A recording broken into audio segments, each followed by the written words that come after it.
Hello বন্ধুরা, welcome back to my channel. সবাইকে আমার তরফ থেকে শুভ রথযাত্রা। তো রথযাত্রা উপলক্ষে ইউনিক কি বানানো যায় ভাবতে ভাবতে আমার মাথায় তো একটা ইউনিক আইডিয়া চলে এসেছে। তো চলো তোমাদের সাথে সেটা শেয়ার করা যাক। তো আজকে হতে চলেছে এটা পার্ট 1 অ্যান্ড পার্ট 2 পরে আসবে।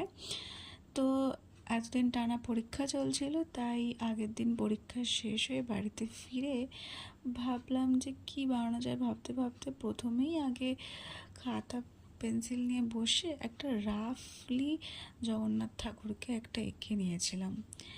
দেন তারপরে একটু ঘাটাঘাটি করতে মনে পড়লো যে আমার কাছে মোল্ডেড ক্লেটা আছে।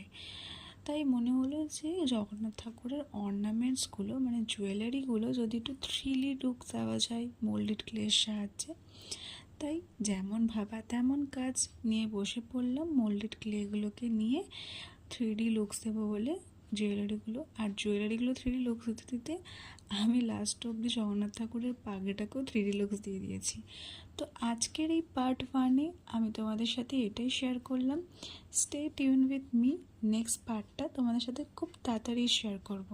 আর হ্যাঁ, কমেন্টে অবশ্যই জানিও যে তোমাদের কেমন লাগলো, আর ভালো লাগলে অবশ্যই লাইক, কমেন্ট এবং শেয়ার করবে। Thank you for watching. Tata.